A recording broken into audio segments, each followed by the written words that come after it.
the wind over the high desert. Plateau carried a kind of dry whistle that sank into the bones of every man who dared to live alone on the frontier, and Ezekiel Hayes was one of those men who had forgotten how silence used to feel before war, carved borders between neighbors, and trust was treated like rare gold. His ranch sat at the edge of the Santa Verde Valley, a place where the sky stretched, wider than promises, and where the shadows of the mountains felt like living things that watched every move carefully. Ezekiel had survived droughts, raids, blizzards, and the loneliness of a widower's empty home, but nothing in his life had prepared him for the night he found the wounded man leaning against the half-collapsed fence behind his barn, whispering words in Apache that Ezekiel barely recognized. The man, tall as a young pine and bleeding from the ribs, collapsed before even attempting to beg for help. Ezekiel hesitated. Every instinct screamed that helping an Apache during such tense times could sign his own death warrant, but something in the man's eyes, a mixture of exhaustion, pride, and desperation, forced Ezekiel's hand. Against every better judgment, he dragged the stranger into his cellar, hidden beneath the wooden floorboards of the old storage room, the only place where soldiers or scouts would never think to look. The man was a spy. Ezekiel could feel it in the careful silence, the way he inspected the cellar even while half-conscious, the way he refused to answer questions but absorbed every detail of his surroundings. For 2 days, Ezekiel treated his wounds with old poultices, whiskey, and cloth torn from his wife's forgotten dresses. The stranger finally spoke on the third morning, his voice a low rumble. "Nantan Hastin," he said, tapping his chest. "Leaders, man." Ezekiel understood enough. This wasn't any ordinary Apache scout. This man carried intelligence, messages, maybe enough to end or ignite war. The spy soon revealed that soldiers from Fort Rainier were searching the valley, and if they found him here, Ezekiel would swing for treason. Still, Ezekiel kept him hidden, telling himself it was for mercy. But deep inside he knew the real reason.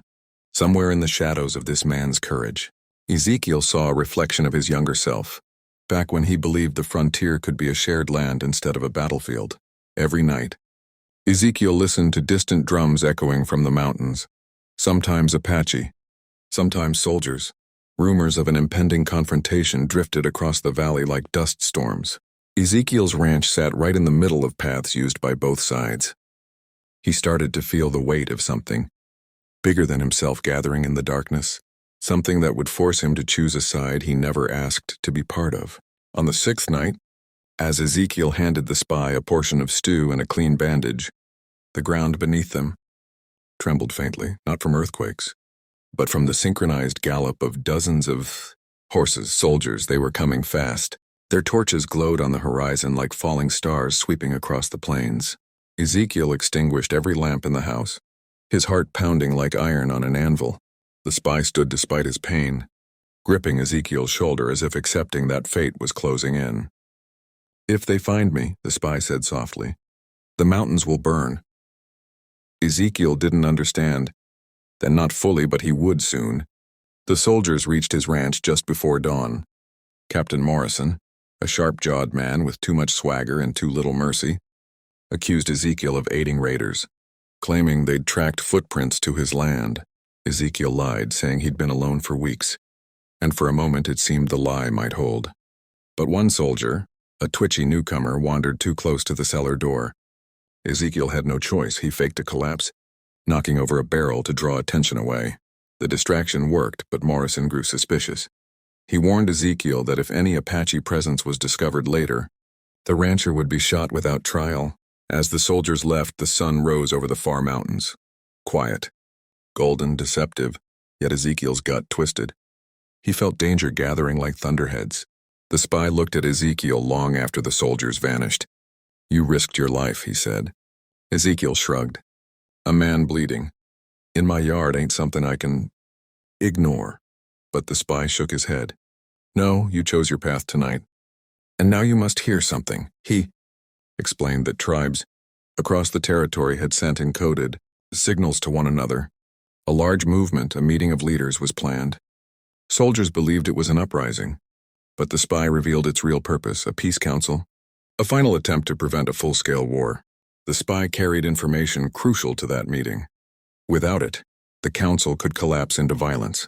Ezekiel realized then that the man in his cellar wasn't hiding from the world, he was racing against it. That very night, the event Ezekiel would remember for the rest of his life unfolded. A silence deeper than night itself settled over the valley. The stars brightened. The mountains stood black and sharp as blades. And then suddenly light. One flash. Then another. Then another. Every peak from the northern ridge to the southern mesas exploded with synchronized bursts of flame. Apache signal fires.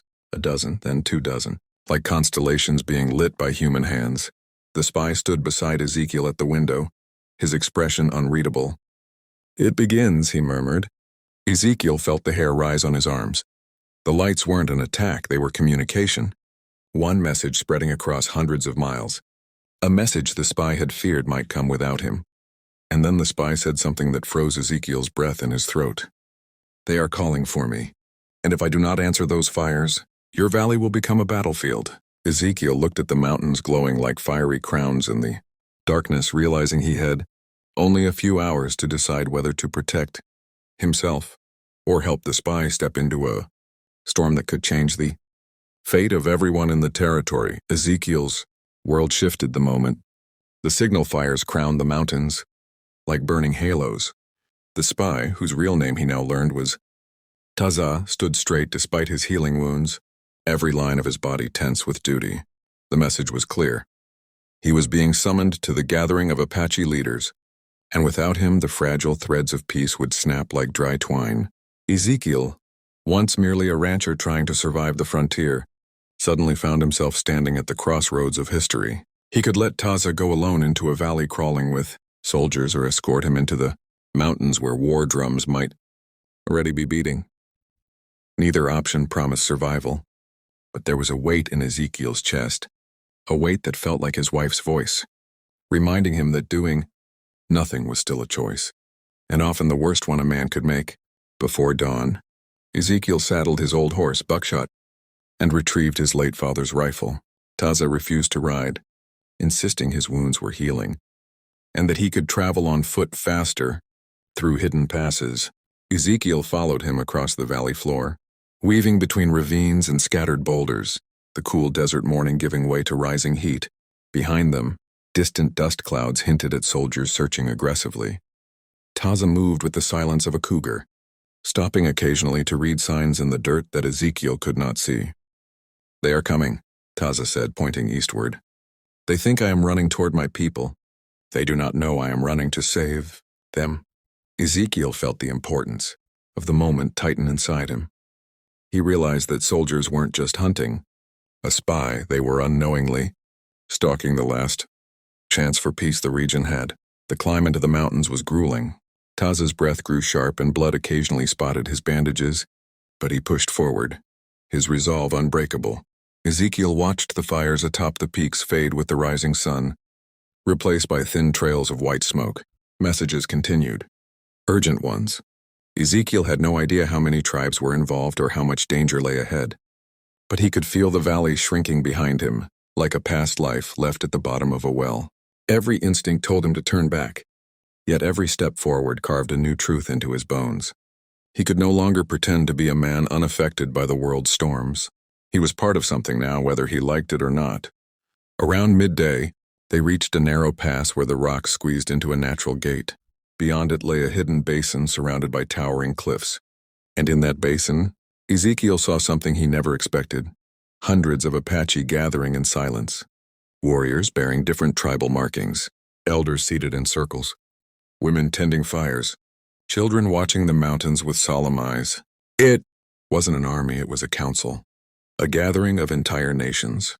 Taza stepped forward, and the nearest warriors touched their fists to their chests in greeting. Ezekiel felt eyes turn toward him, some curious, some hostile, but none moved to attack. Taza introduced him simply, a man who chose truth over fear. For a moment, Ezekiel stood straighter than he had in years. The council began, and Ezekiel watched from a respectful distance as Taza delivered the intelligence he'd risked everything to protect. He revealed troop movements, political tensions, and manipulations by officers who sought war for profit or glory. The elders listened carefully. Some argued that peace was still possible. Others insisted that soldiers would never honor agreements. Taza countered them with a fiery conviction Ezekiel hadn't seen before, insisting that real peace required courage, from both sides, Apache and settlers alike. Ezekiel realized then that this man wasn't just a spy, he was a diplomat, a bridge, a voice meant to guide nations away from destruction. But the fragile hope of the gathering shattered with a single echoing gunshot. The shot cracked across the basin like lightning splitting stone. A soldier had found them. Then another, and another. The mountains erupted with the thunder of rifles. A scouting unit from Fort Rainer had tracked Ezekiel's horse prints. Chaos swept the council as warriors leapt to defend their families. Elder leaders pulled children into shelters.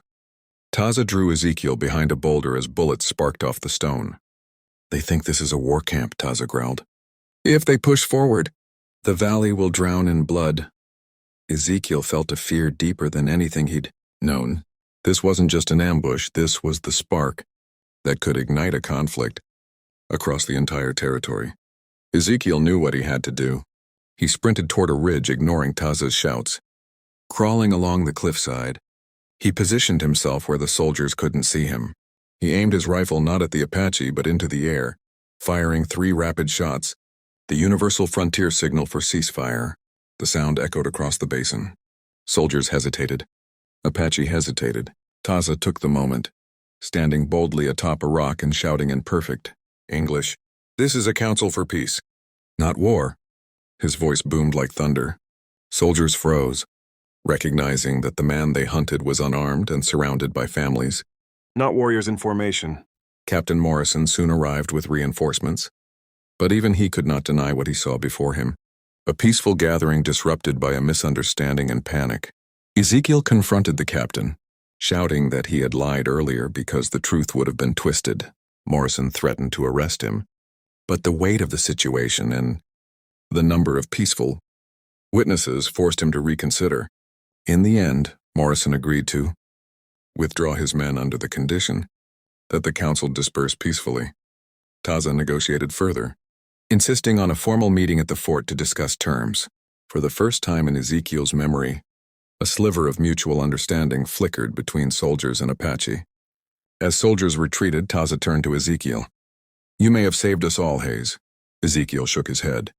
"No, you saved us by showing what peace looks like." The council ended at dusk, the tribes leaving silently through hidden paths. Ezekiel watched them go, aware that history didn't change in a single day, but choices did.